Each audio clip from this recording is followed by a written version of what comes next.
这么多年了，你都没有走出谷仓，那今天也别出去，嗯？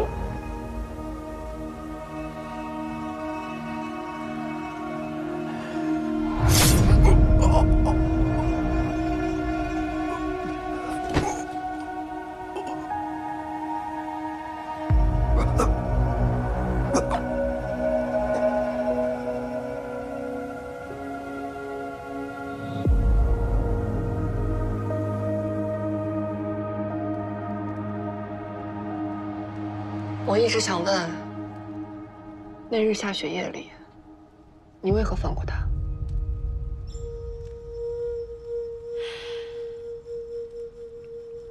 说实在，石罗曼山里有一种极为稀有的蛤蟆，长得丑陋。蛤蟆？遇到同类，会被对方的长相吓得惊出一身油，才发觉自己也是丑陋无比。确有此种传闻，那种油是世上唯一的后悔药。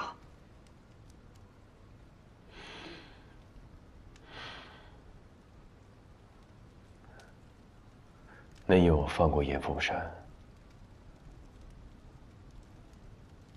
因为我想到了那种蛤蟆，我似乎从他眼中看到了我自己。快动手吧，白头。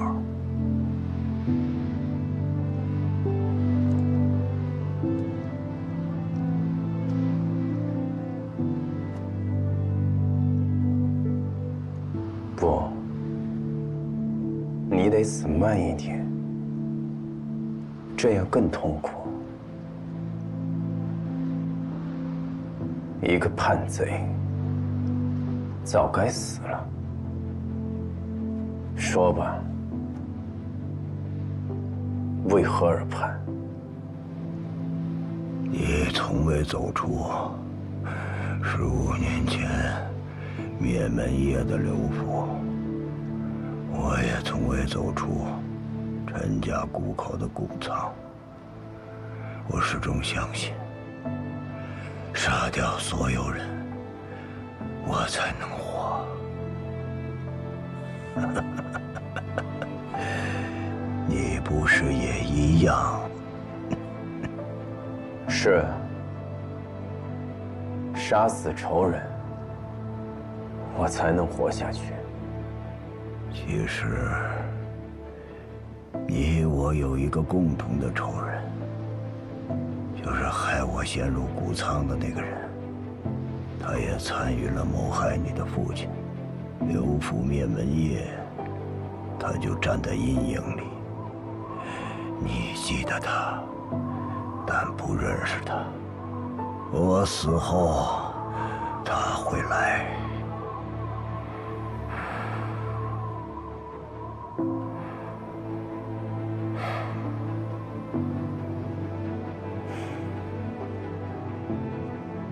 虎贲第一暗卫，对自己的死肯定是有所准备。这个屋子里应该有你套下脸皮的人头吧？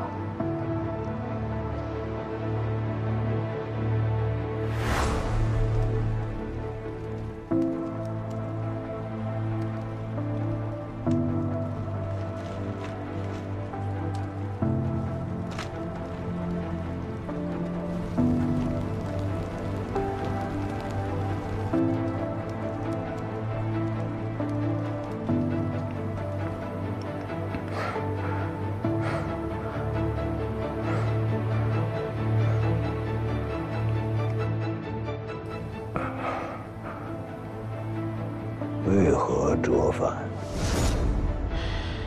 那夜之后，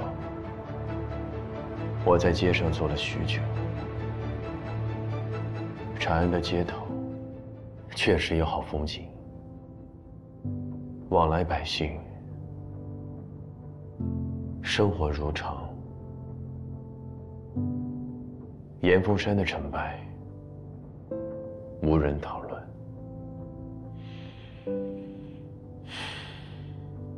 明日申时，为长安血战一场，你就可以走出那个谷仓了。你的结局，你自己来选。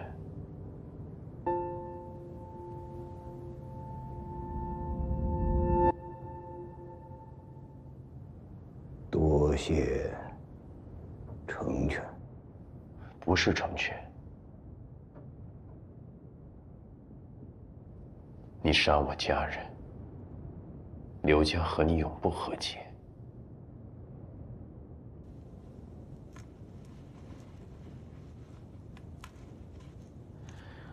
这个护身符是当年你刻给琉璃的，如今国难当头，就用它来买你的命，送还给这长安城。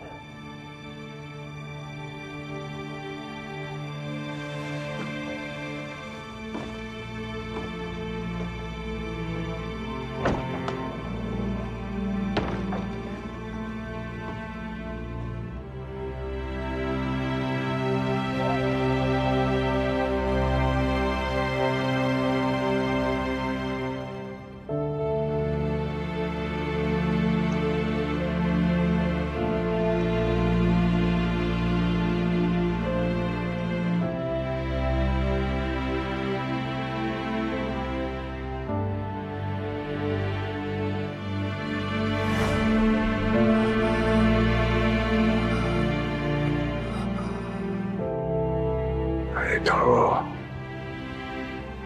我不欠你，也不欠长安城。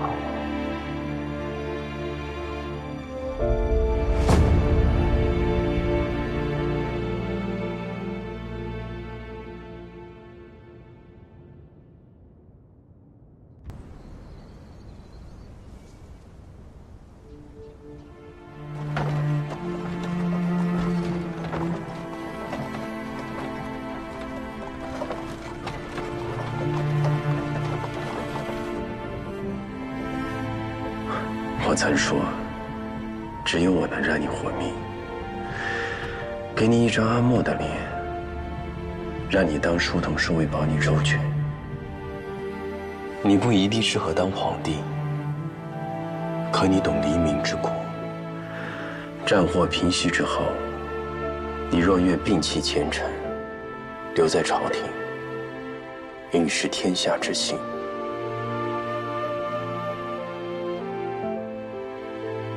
倘若真有那一日，你还会在我身边吗？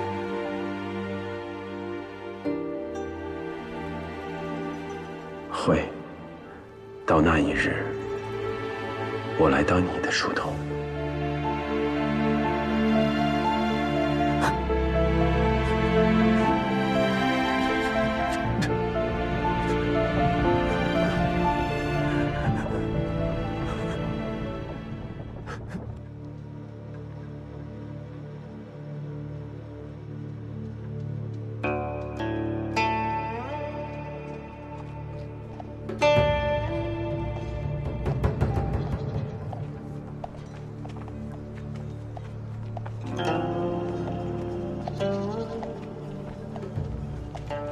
你一脸平静，倒也不像是来赴死的。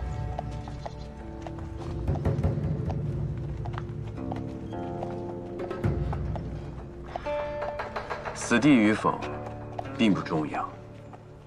我只知道，与我同路的人，已经在你主上面前了。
开锁。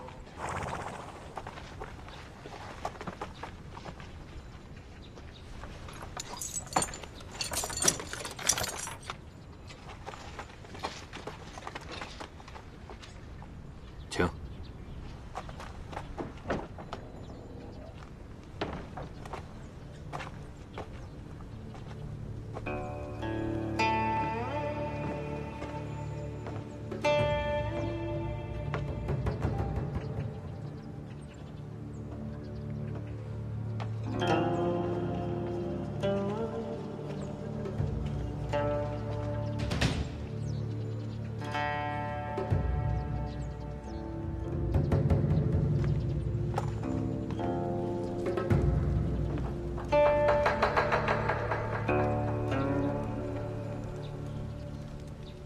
来了，在祝阳。那我来的正是时候呀。就说是柴田少了。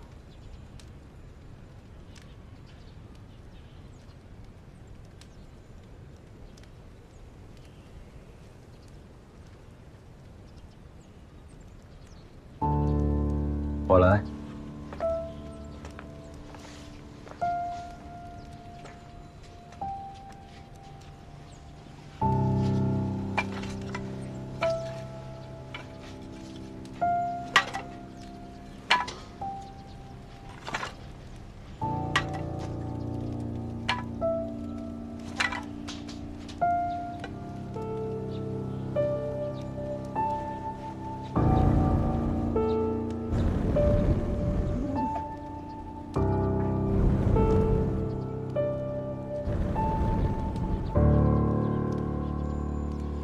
这多久没开火了？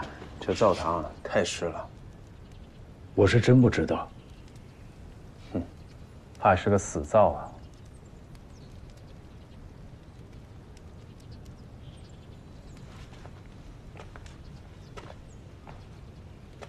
年轻人刀就是钱。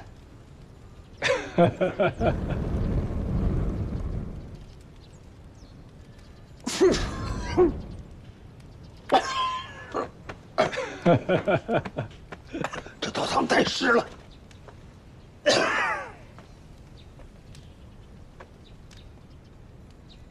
树烧得快。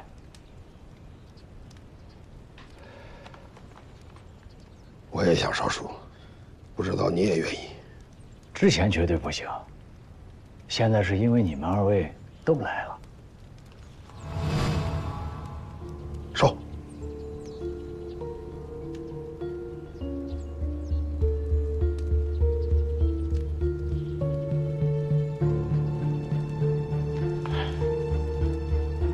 好说，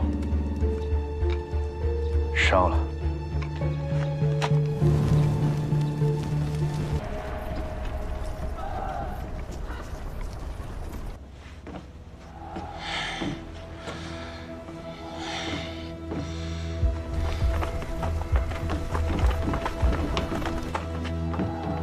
将军，将军，将军，将军，怎么只来了你们几个？难道我的令在这大营里已经不管用了吗？不瞒将军，其他将官不在。你说什么？失踪的将官和他们手底下的人都不见了。是当逃兵了吗？那赶快追啊！将军，已经失踪快5日了，不知道往哪里去追。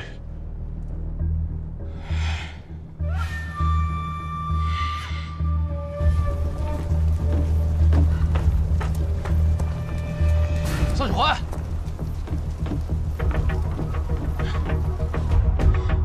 停！都什么时候了，你还有心思在这儿喝茶？你看，他还是发现了。这位是谢怀安大人的朋友叶征，他来向我们传谢怀安大人的令。传什么令都行，但你得让我把军中事办完。你知不知道，军中出了事，失踪了整整6个队。知道，那是谢怀安大人的第1道令。那你为何不告诉我？稍安勿躁，就知道你性子急，才没敢告诉你。那日前来传令的人，是一个虎贲。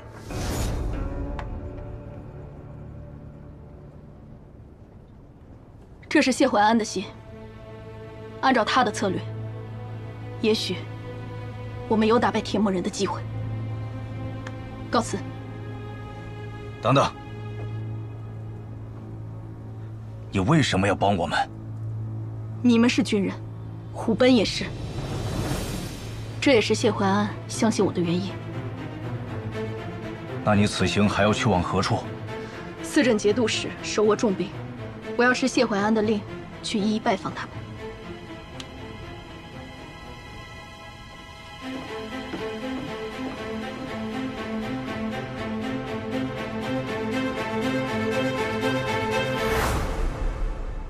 谢桓大人5日前秘密地命我把军中最精锐的部众调离了出去。这些人被派去哪儿了？他们都在长安城内。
何时动手？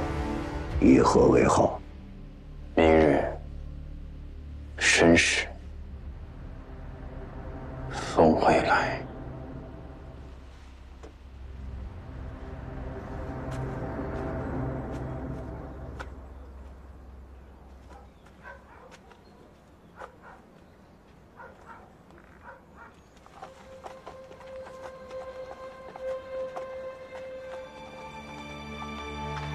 你们怎么才来啊？哇，师兄好贤惠啊！虽然脸色丑，但是熬的粥还挺香的，有心了。就你会说。快进来吧，饭都做好了。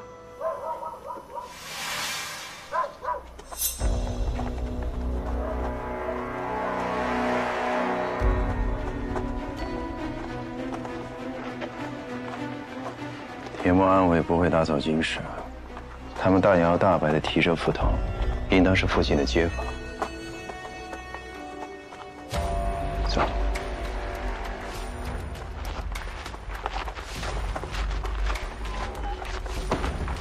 陈贤琛，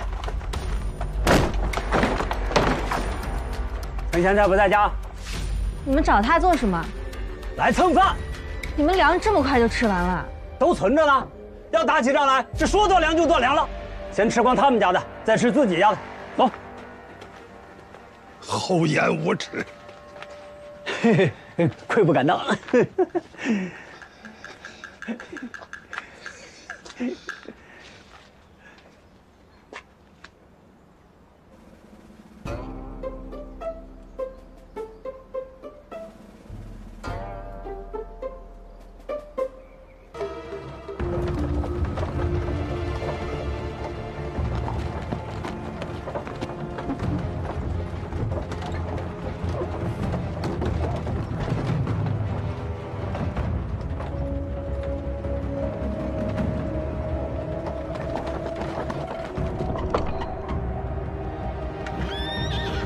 虎贲、陈知英在此迎接乌隐大人。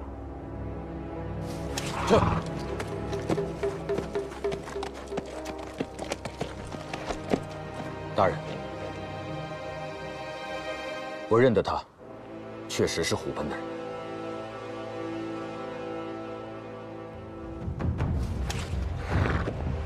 有劳了。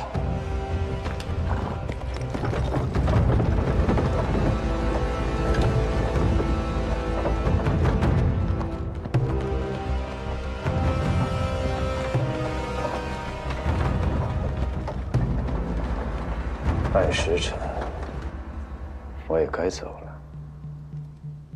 你去？很意外吗？谋局之人，若不身先士卒的话，旁人又怎么会进得来呀？可我听说你并不会手上功夫啊。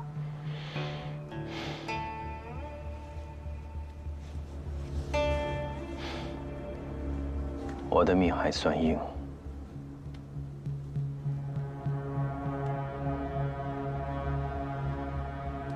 我还不该死。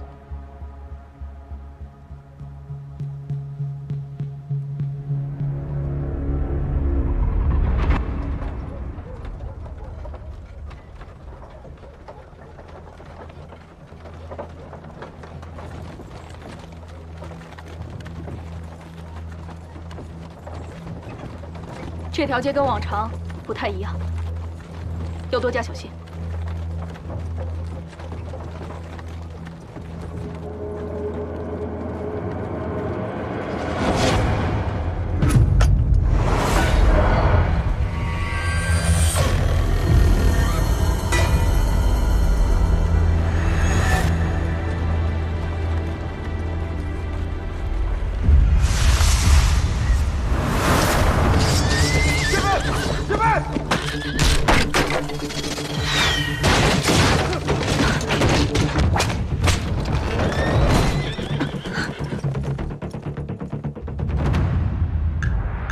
没事的，有根辉在，小人近不了身的。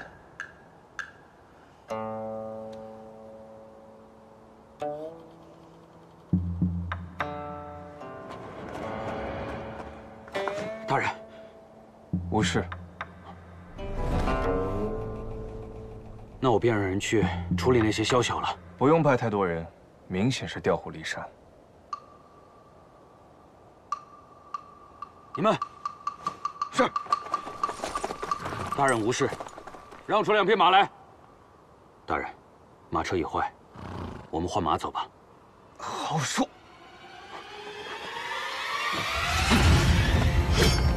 放开大人！快放开大人！不想你们主子死的话，就让开！让他们让开！退下，后退！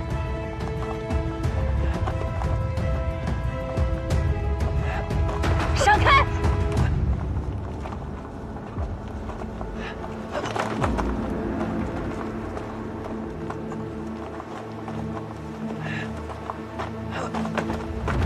你果然不是普通的女奴。只要大人配合，我定然不伤大人分毫。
哎，小兄弟，出口往哪边走？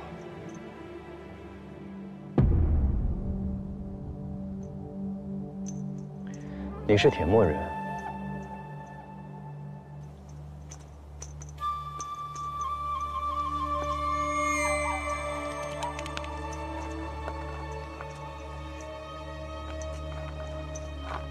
石罗曼山祭坛求来的云铁，只有铁墨贵族才有资格佩戴。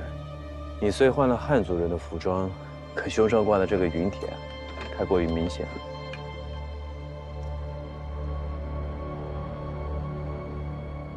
你知道石罗曼山的坛场，难道你也是铁墨人？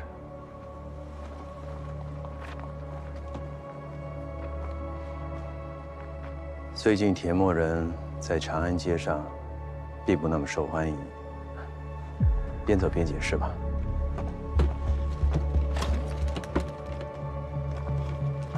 你能否送我去严康坊，必有重谢。这夜里巡逻太多，我可不敢陪一个铁墨贵族在街上走。那你收留我一夜，等天亮再送我去。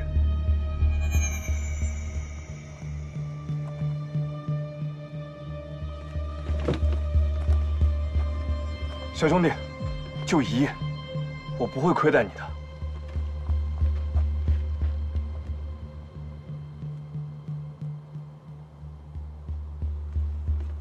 长安地这么广，你为何住如此陋巷？铁墨人在长安谋生的方法并不多，平时呢贩卖一点皮革，也只能维持一下生计。哦，如今啊不太平，所以才会搬到此处。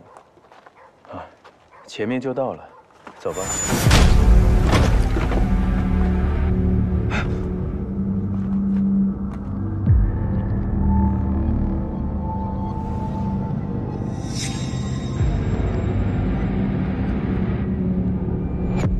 正面就安享富贵，背面就把债还清。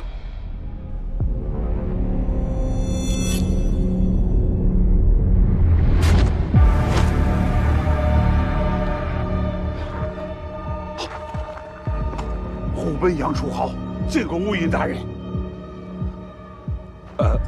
大人莫怕，你我认识。我知道你是杨楚好，可是你也不能突然出现，这换谁都得吓死啊！他谁啊？他和刚才要劫大人的人是一伙的，连环计。差点就着了道。大人，此处未必安全，我还是先护送大人离开这儿，然后再派人来灭了他们。幸好你及时出现了，保护大人周全，杨某万死不辞。大人，请走。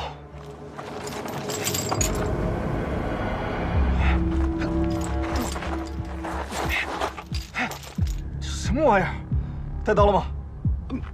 没有啊。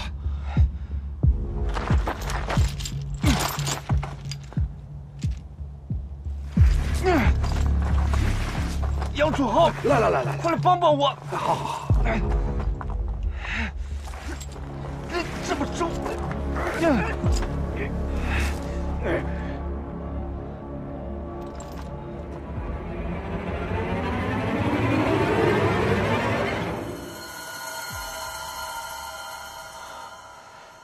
不是，这一路上你们都让我小心谨慎了，这长安还真不太平啊！能和你们虎贲为敌的人，就他。看样子是他了。此人被虎贲通缉15年了。啊！乌云大人，这一回您立了大功了。钟会，大人，这是什么也别说了，把刀给我。既然是虎贲通缉的人，那我就先把这个功劳领了。大人且慢！大人，他是刘子芬的儿子，天纵之才呀，死了实在可惜，活着对我们更有用。凤山将军也还要见他。严凤山和他这么大仇，还满城通缉，那就当我送给严凤山的吧。来，大人受惊吓了，马车到了，我保证接下来，大人不会再受到半点惊扰。大人请。抬走。是。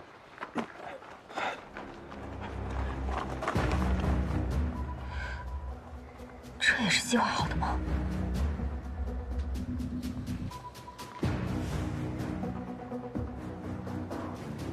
我不知道。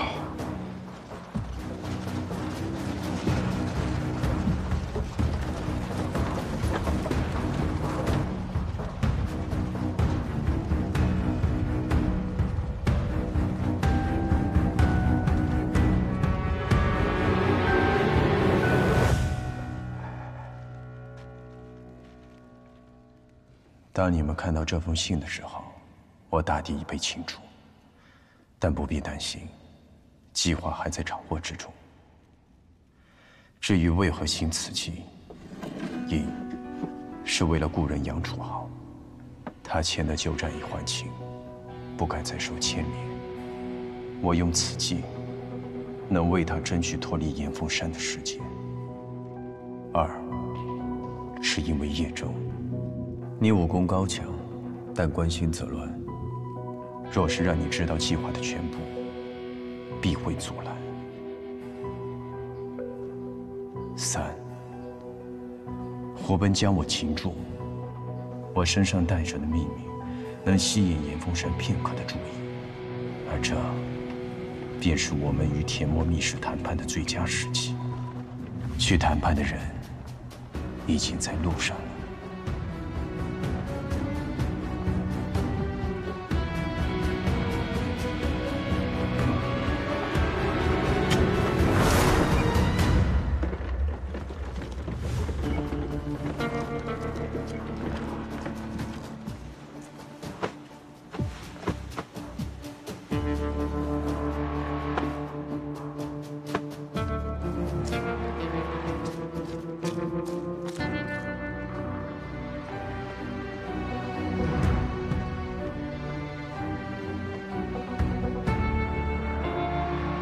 此计虽凶险，却也顺我所想。能与严凤山正面相迎，是我一生中最期待的会面。太子殿下，这是灵贝族进献给东海的灵风弓，听闻锋利无匹，急如闪电，对追击那九旗定大有助益。殿下，您要不试试？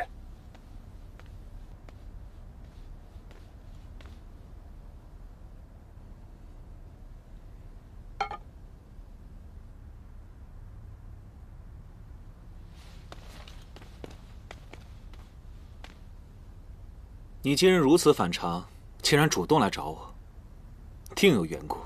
说吧，找我何事？我的确找你有事。我知道，近几日你率军追杀于墨，想必你也知道他九旗的身世了吧？于墨心怀挚爱，一心只愿追随心爱的人，畅游凡界，无心争夺权力。对于四海之主的位置，也丝毫不感兴趣。你这么做，只会引火烧身，若被其他水族知道了，反而会影响你东海的尊严。周兰，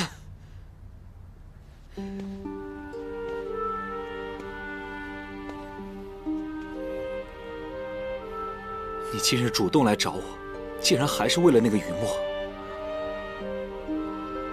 你我在玄心崖相伴100年，你真的就一点都不了解我的心意吗？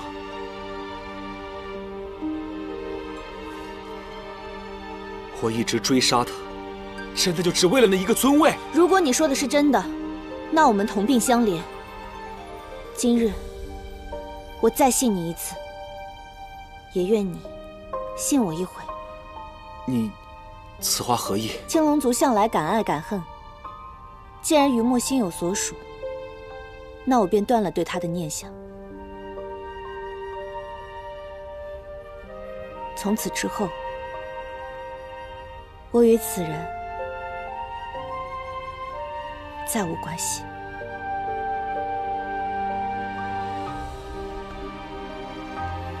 这一次，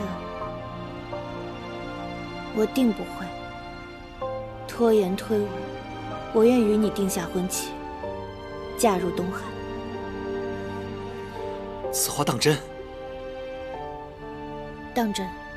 南海和东海的联姻，想必你日后四海之主的位置，定坐得安稳。但是，我不喜欢杀戮，只愿你放了雨墨，善待四海水族。从今往后，我便与你一心一意守护四海，伴你地久天长。好，我答应你，我不再追寻雨墨，我这就休书你父王，早日定下我们的婚期。那我便回南海，准备嫁衣，等你迎娶我。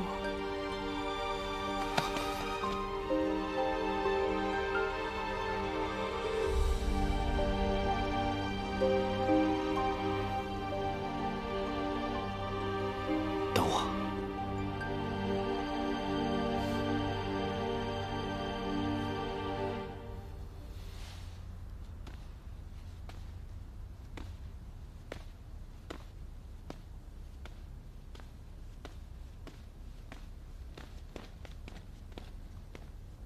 殿下，您真的相信赵良公主所说的话吗？我想信她一次，不过，你还得通知我们藏于南海的人，时刻盯紧他们父女，有任何异动，随时禀报。是。那九旗，继续追踪，格杀勿论。是。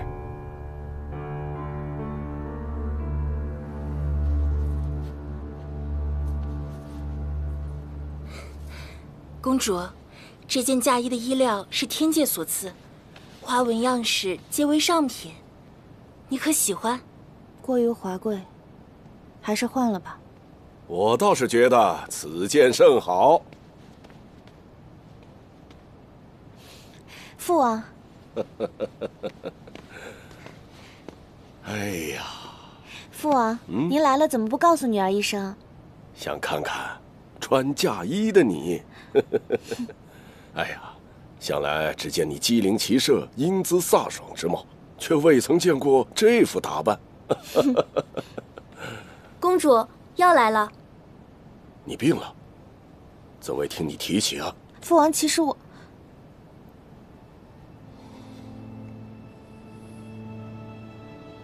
你们退下。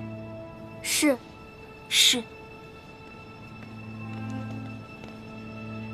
啊，你失了逆鳞？难怪如此虚弱。此鳞不仅是周身灵力所及，更是龙族适中之物。你大婚在即，怎会没了此物呢？有人相助，我与他逆鳞防身。何等朋友，值得献出逆鳞？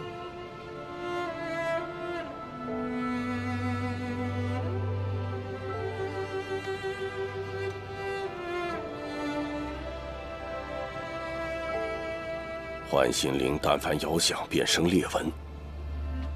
我猜的没错，想来是有人摇响了此灵，你便情定于他，因此愿给逆鳞正心。既如此，你又何必答应与东海的婚事呢？女儿与那人有缘无分，只能以朋友的身份相处。如今女儿已舍念自误，只愿缔结姻缘，助敖轩登位，庇佑青龙族，太平永盛。我向来无意在四海揽权争霸，又何必拿你的姻缘去换取所谓的繁盛？为父心中唯有你幸福安康最重要。告诉我，你那心上人是谁？我派人前去探问他的心意，绝不让你错失良配。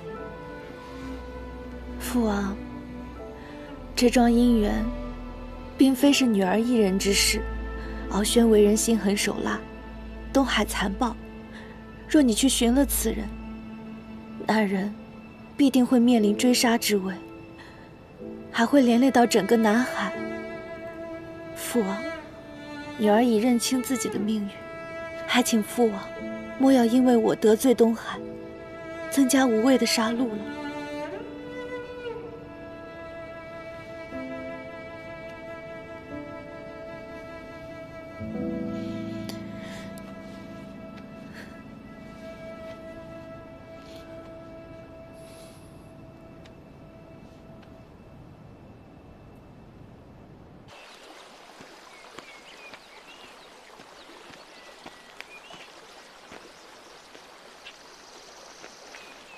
谢了。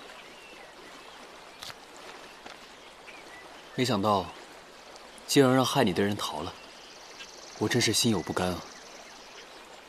没关系的，恶人自有恶人磨，没准绕了一圈还会落在我们手上。哼，又开始吹牛啊。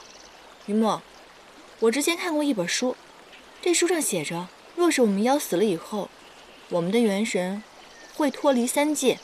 飞到一个叫夜忘川的地方，若是元神可以忘记过往，成功渡川，便可落入凡尘，重新活过。说不定这样也好呢。说不定，绛尘他已经变成了一朵普普通通的昙花，忘却了前尘往事，在世间自由自在的生活。他怎么可能心甘情愿地忘记呢？若是有来世，他一定还希望跟裴洛幸幸福福的在一起啊。颜淡，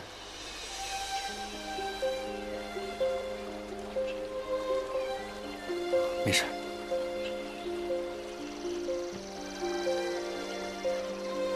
于墨，别伤心啊。爱人虽是，可是你还有爷兰山，还有我，你还有一大家子人关心你呢。你要振作起来。他竟误以为我喜欢绛尘。我若是明说，解释绛尘得到一眼的原因，只怕他会刨根问底，知晓我隐瞒他失忆一事。颜淡，过往的很多事情，我也不愿再提。但是我与绛尘之间，没有任何别的事情。此事，你也不必再挂心。好，好，好，不提不提，我再也不提了。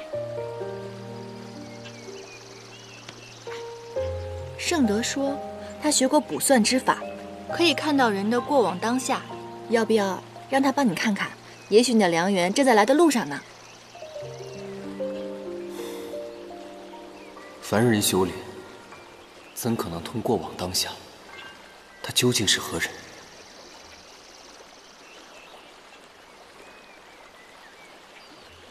唐公子刚刚走了许久，额上都是汗，我帮你擦擦吧。啊，不必了。师门有戒，不得与女子亲近。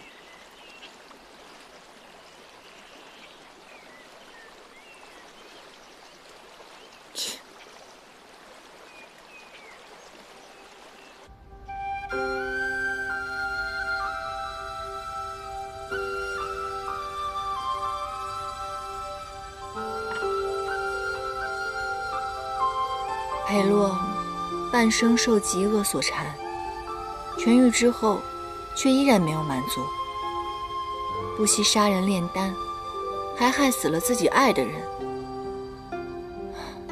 这就是人世间五毒之贪了吧？而绛尘痴心相负，舍身护佑，最终却换来了一个离心的结局。可见，人事都转，七情历练，人最终还是要更爱自己的。我要把这些全都记下来，为以后排演。这样，无心者观情，有心者自省，这样世间就可以少几桩悲事。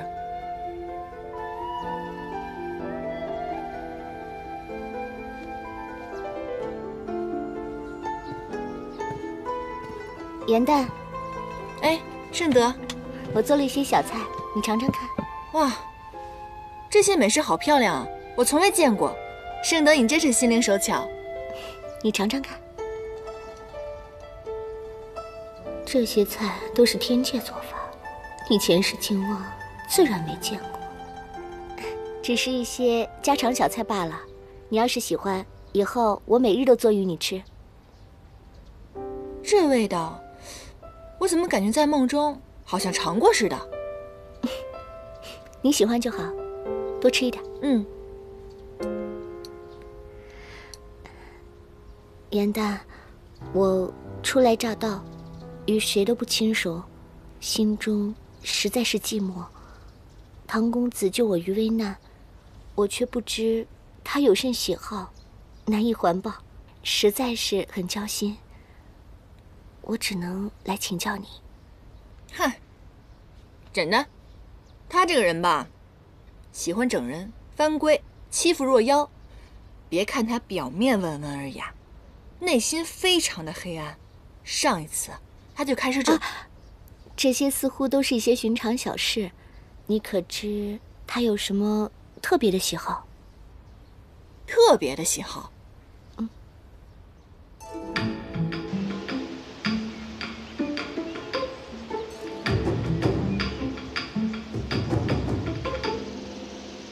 今日之后，我要带他离开这儿。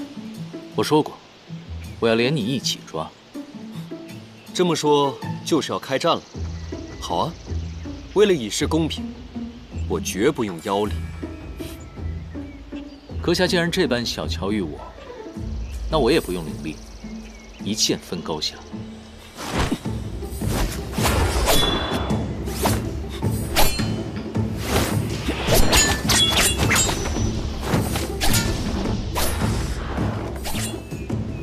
哼，据我多日观察，果然没错。唐周此人性情执拗，爱好打架斗殴，什么事情都要分一个你对我错。你看，这不就开始了？唐公子比武习剑，乃上进之举，我倒觉得颇有魅力。这难道就是情人眼里出西施？果然爱情让人麻木。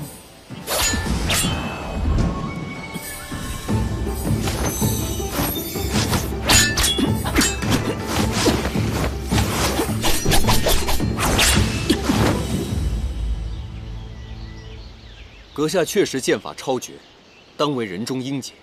可是为何偏偏不懂得自重，招惹自己不该惹的？难不成想自毁前程？阁下智勇双全，确为妖中王者。但我凌霄派向来以除恶为己任，你，我抓定了。妖中自有好坏，我们野兰山更懂得如何区分惩恶扬善。可是万派之宗，却不分青红皂白，抓捕屠杀，如何服众？驱邪扶正，乃我派宗旨。然，天下生灵皆有善恶之分，我自当恪守教诲，健身明志。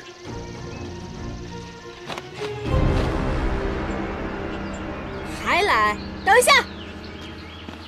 别打了，别打了，别打了！严旦，你想干嘛？你想干嘛？你，万妖之王，野兰山山主。你呢？堂堂未来凌霄派的掌门人。这说出去都是有头有脸、威震一方的人物，而如今却在这里酣战、争强斗勇，这传出去我都嫌丢人，好吗？他竟然是凌霄派未来的掌门，此派掌门向来灭情绝爱，那他……不过我已经想到了一个万全之策，既然你们两个难舍难分，不如以后我们便一同行动，如何？唐周他身上有顽疾，需要集齐4大神器才能救他的命，不如我们本着仁义之心帮他一把。当然了，你呢？作为回报，你日后若成为掌门人，不可以随意进犯我们野兰山，如何？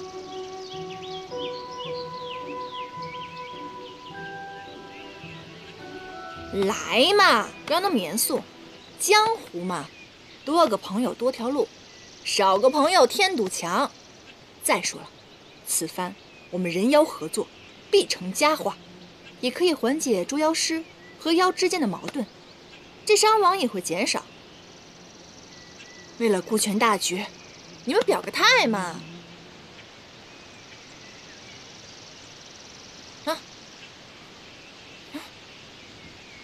好，绝不祸害凡间。必定善恶昭彰。好，既然如此，我们日行一善小队正式成立了。哎，现在大家都是伙伴了，你天天拿那个布里锁拴着我也不是个事儿啊。你不如帮我给他卸了，也算是博一个合作的彩头嘛。来嘛，化干戈为玉帛，以证你的诚心。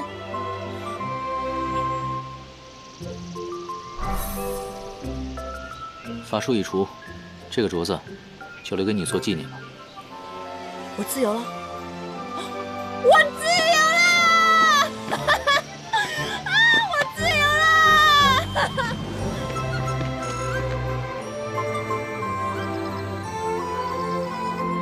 这种感觉太好了，我再也不用担心晚上睡觉被撞，白天被挡，而且也不用时时刻刻在唐昭面前啦。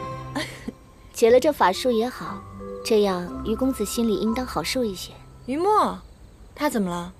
这几日来，你与唐公子走得近，我见于公子常常独自行走，凝望着你，神色甚是寂寥，大概是觉得受了冷落。被你这么一说，好像还真是。最近他的情绪郁郁寡欢，我每每关心的时候，他都说没事儿，而且他不承认他喜欢将臣。我也不知道他这么做是故意为了让我不再担心，还是另有隐情。爱别离之苦，我曾经历过。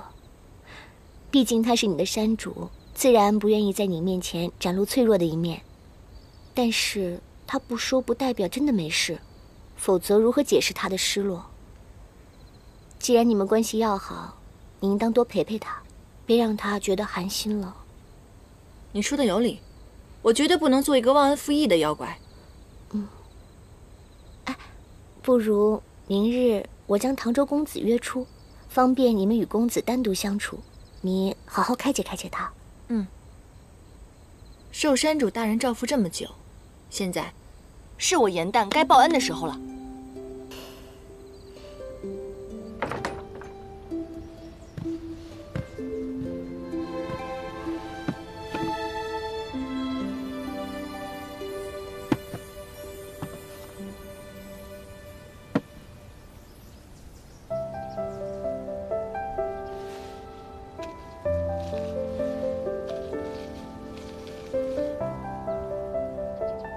莫伤悲，莫气馁。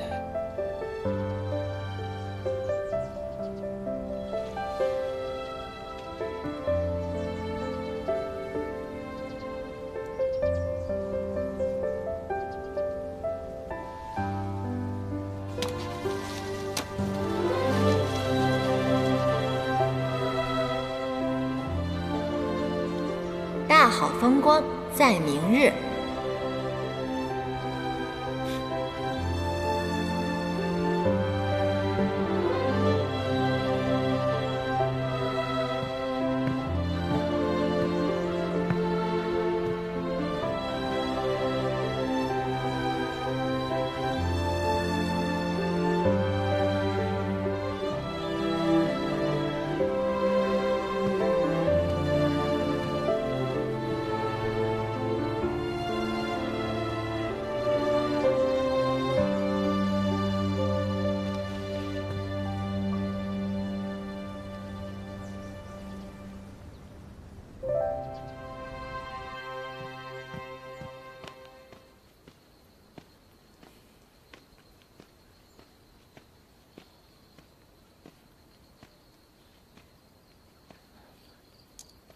店中小二说，楼上有人寻我。公子见是我邀请，可是失望了。找我何事？生得偶然间，得到一副未解棋局，久思未果，想请教公子一番。我不通艺术。怎会不通？不知为何，我每次看到棋盘，或生学艺之念，就会惊慌烦躁，痛心难忍。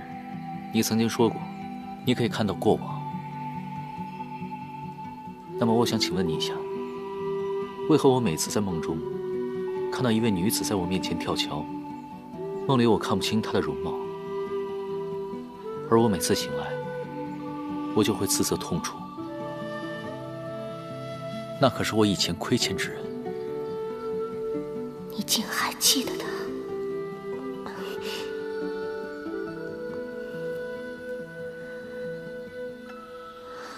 从卜算之相看来，此女子是公子的劫难，并非正缘。公子过往便是受此女所骗，负恨而死，因而现在才会发梦警戒。莫要再亲近于他。若是劫难，那他跳桥我定会心生快意，为何我也会跟着一起痛呢？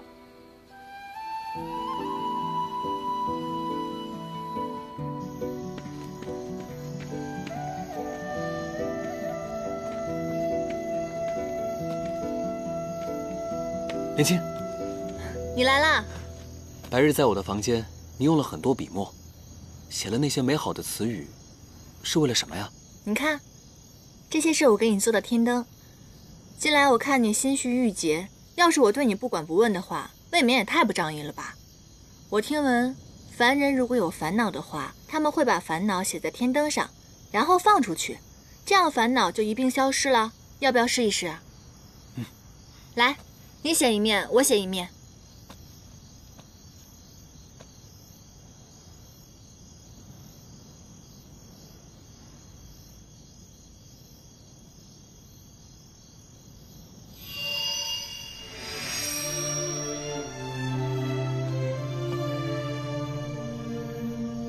写完了吗？那我点灯了啊。好。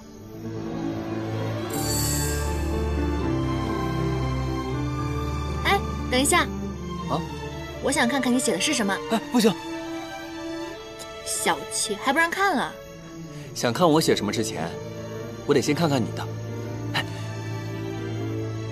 啊？你随便看，我什么都没写，因为我刚刚想了想，我好像也没有什么烦恼。无论是在这儿还是在夜阑珊，我都觉得我过得挺快活自在的。纵然生活中有什么困难，那我觉得也是生活的一部分。我不想忘记所有的感觉，我想记住每时每刻。既然我已经说了，那你现在可以告诉我你写的是什么了吧？好，我写的是，今日你给我送的食盒太难吃了，我一点都不敢动。而且希望你的厨艺能够增长。就这？真没良心！那是我特意给你做的，好吧？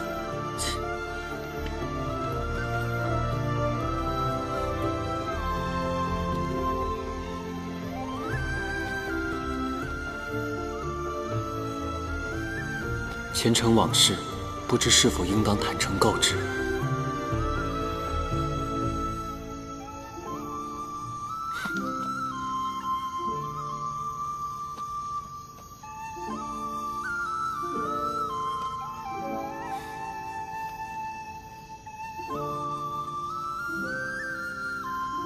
也许只有我瞒着你，你才会一直这般快乐。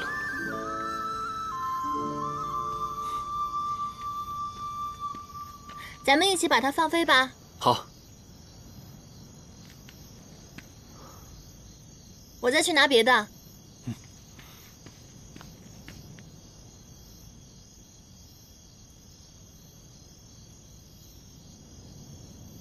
你说这些天灯在天上飞着，会经历怎样的旅途，看到怎样的风景，还真是羡慕。想去看看吗？嗯。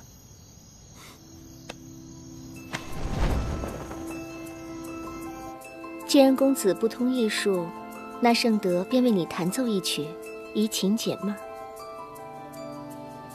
是。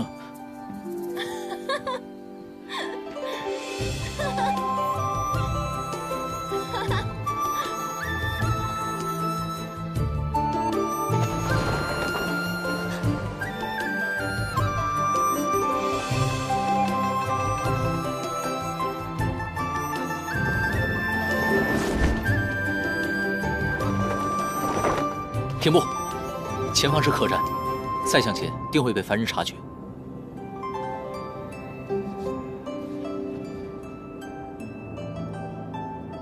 有我在，不会有危险的。若是没玩够的话，我再带你去前面看看。不用了，刚刚天灯已经看得够多的了。本来今日想帮你排解心结，没想到又让你带我看了场天灯。无妨，做主公的自然要对莲卿宠爱有加。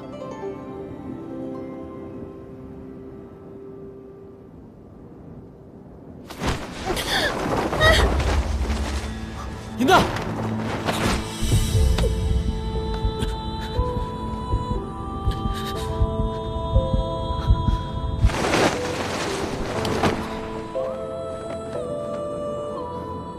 小心点儿。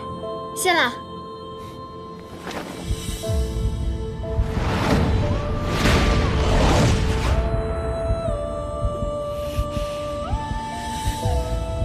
你们是一帮废物吗？救不回我父王，我要你们全部陪葬！请恕罪。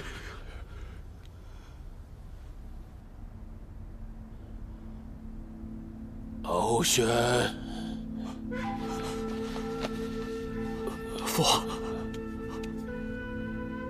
为父大限已至，回天乏术，唯有一事要交代于你，你要尽快与赵兰成婚，掌握南海势力，以固统。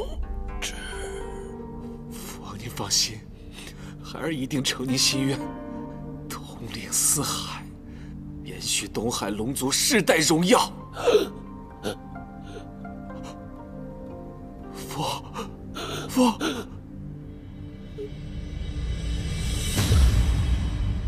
王！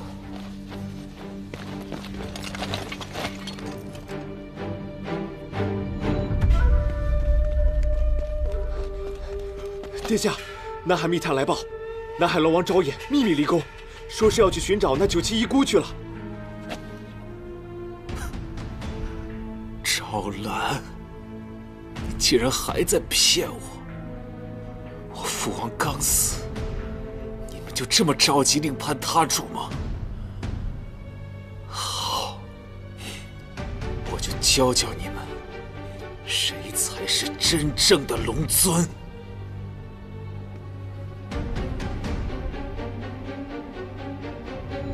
骑兵去南海迎亲。你这个是不是作弊了？哎，我严某人可是赌技超一流，夜来山头号圣手，愿赌服输好不好？你跟盛德就在这儿生活，我跟云墨去找吃的，吃完赶紧赶路。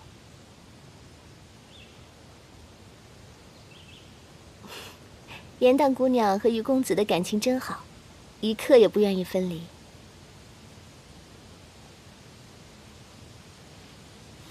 别误会，别误会，我对于墨那是忠心耿耿的主仆之情，是不是？于墨公子好生自在，可是四海即将因你而起浩劫吗？来者不善。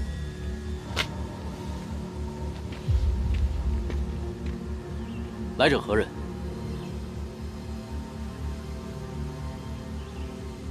应元帝君竟然没死，天界称他云神仙士，难道是另有隐情？仙神丽娜，不得无礼！仙神？谁呀？他呀？他是仙神？哇，盛德，你果然没有撒谎，你真的是大罗神仙啊你！行啊你！ 之前都有得罪啊，多多包涵，多多包涵。唐周竟是下凡历难的仙神，他到底是何人？啊，尊驾，我乃南海龙王昭衍，老夫绝无违抗天条、阻碍历难之意，实在是事涉四海与家事，还请尊驾切莫插手。尊驾不必客气，我如今为凡人，从前往事一概不知。云墨是我的友人，要我袖手旁观，绝无可能。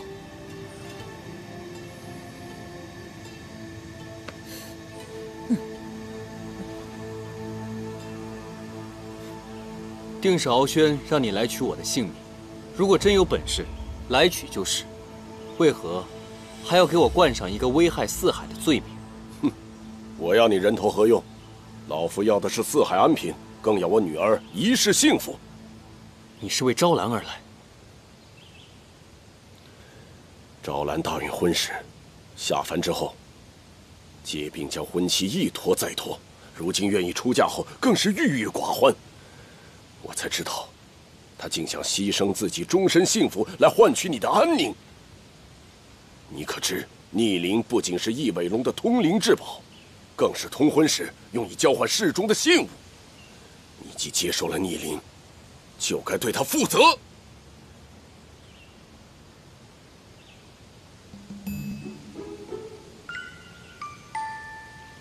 你也行啊，雨墨！没想到在凡界，我们失散了仅仅月余，你就获得了龙族公主的芳心啊！夜兰山子嗣绵延的重任提前完成了。闭嘴！这不是为你高兴吗？龙王殿下，此物的意义我全然不知，如果知晓，我绝不会收的。一派胡言！若非你蓄意哄骗撩拨于他，为何你遥想了他的幻心灵，接受了逆鳞，却从未见你来南海提亲？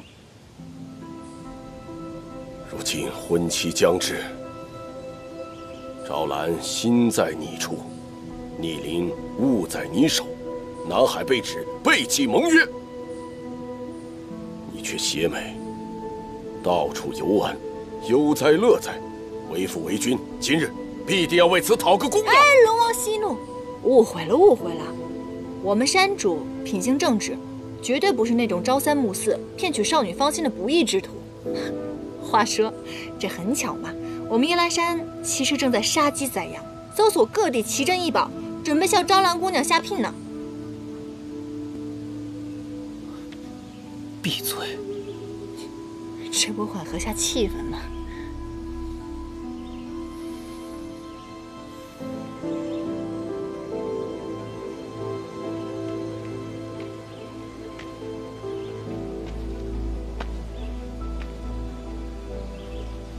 事到如今，我必须到南海见招兰一面。太好了，那我现在回夜兰山跟您准备接亲一仗。你闭嘴吧！我从来没有说过我要娶她。也是，堂堂的南海公主，让人悔婚做妾，于理不合吧？不是那个意思，我跟招兰绝无可能的。况且我早就有心仪之人，我跟招兰也从来没有任何越矩的行为。果然还是忘不了将臣。他将此逆鳞赠送给我，就是为了救我性命。现在我才知道此物的意义。在这个时候，我必须要把逆鳞还给他，并且告诉他我真正的心意，不可能让他因为我的安危而错嫁不爱之人。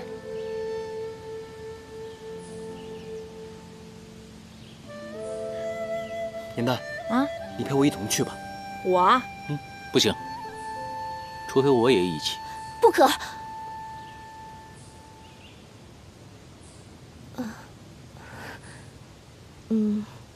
是这样的，我从前在师门的时候，曾听闻过神仙罹难一事。这神仙罹难，若是罹难未尽而肉身殒命，只怕再也无法归位回天。唐公子如今只是肉体凡胎，水族又恰逢异主，势力不稳，若贸然卷入其中，怕是风险太大。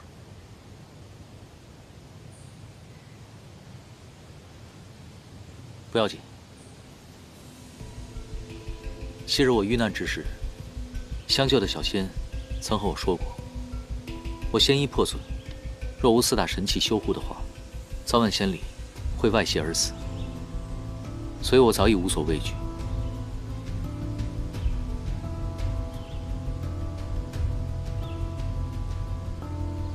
我不跟着去，让捉到手的小妖跑了，倒是得不偿失了。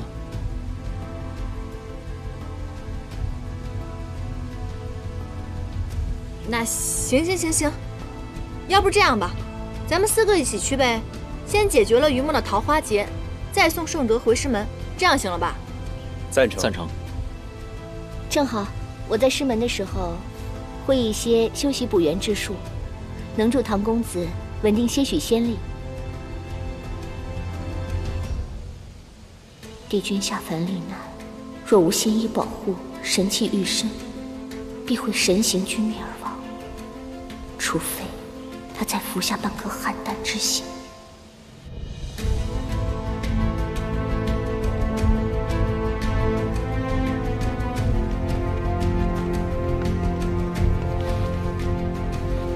尊家，为了不干涉尊家的历难，只能委屈您在龙宫中蒙面，还请上神见谅。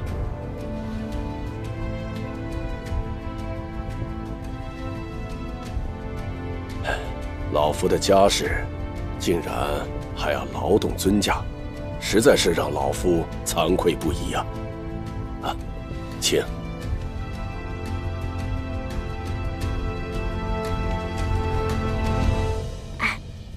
这唐周到底是什么身份啊？连一海之主的南海龙王都对他这么毕恭毕敬的，难不成他是戏折子里说的大罗金仙？盛德，你可知道他到底是什么身份吗？严大妹妹未免也太会说笑了。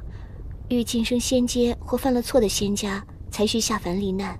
一般位列上神之尊者，无需遵循。天界谪仙众多，身份尊贵者云云，我们不必费心猜测。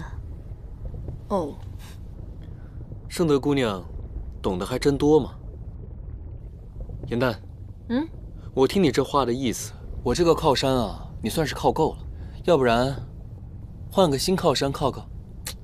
哎呀，此番游历，我总算懂得了一个道理：求人不如求己。再说了，我就算要找靠山，当然是主公这种亲切的靠山啦。聪明，走吧。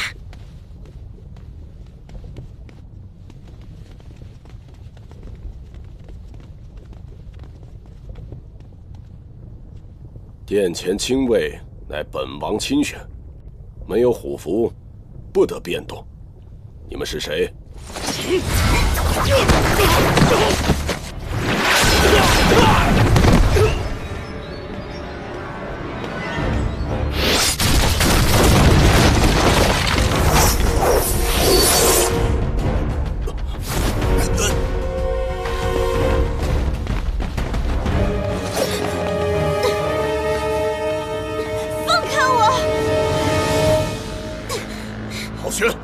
放开我！昭衍殿下莫怪，我东海仪仗队久待数日不得入门，本王只得亲自来接我的宝妃。父王，他早在宫中安插了自己的人，你一走，他便带兵攻入殿中，大开杀戒。敖玄，你住手！敖玄，你虽继位东海龙王，我也是南海之主。今日你带兵攻入我南海，杀我亲卫，掠夺我女，我是天条，无视天规。昭衍，你暗中私会于墨，还让这贼子于墨率其亲信闯入南海，欲抢我王妃。我出兵相助，接管南海，是理所当然。帝尊又奈我何？哼，敖玄，你不要狂妄自大。幸亏我及时发现昭兰的心意，没有酿成大祸。即便她没有心上人，我也绝不会让她嫁给你这般残暴狠毒之人。